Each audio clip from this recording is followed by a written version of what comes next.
Amezaliwa na Yesu atakuja na hajaja mpaka leo.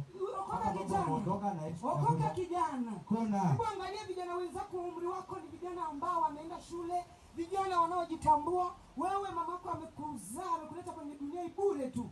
Yaani analia. Wewe mwenyewe ni bure. Mimi si bure kwa sababu nina Yesu. Niangalie mimi hapo niangalie. Mimi nina uzuri maana mimi niko kwa Yesu. Wewe ni kijana wa miaka 20. Mimi ni mama wa mwaka 40. Sasa ni wapi na wapi tutunaanza? Muulize tangu mwokoka mpaka sasa umeona huyo Yesu. Nimemuona. Amebadilisha maisha yangu. Wanasema anakuja na mpaka leo hajakuja. Atakuja na Yesu yupo, kijana kuna Yesu. Hata ngani kusikiliza kidogo. Kaa usikilize. Sikiliza. Leo nasikia kuna kuokoa. Yesu anaokoa vijana. Na usinipotezee muda. Yesu anaokoa vijana na anaokoa baba na ukiokoka.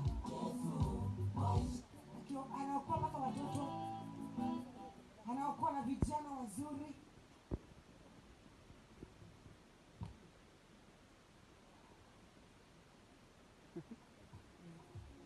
Haya. Duniani kuna jipya kijana wangu. Lakini kwa Yesu kuna uzima. Dunia ina jipya. Kwa Yesu kuna jipya.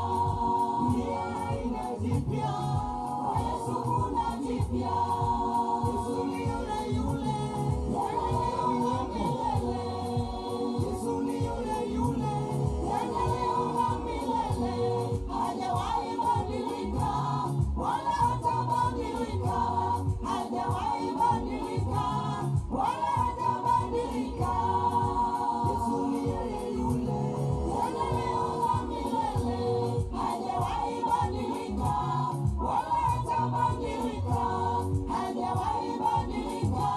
Wala hatabadilika.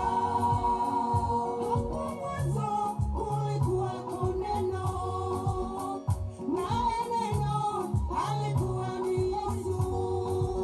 Pasipo yeye hakikufanyika chochote. Historia yake haijawahi badilika. Yeye ni Mwokozi, tena aleta uzima. Hapo mwanzo kulikuwako neno. Naye neno alikuwa ni Yesu. Pasipo yeye hakikufanyika chochote.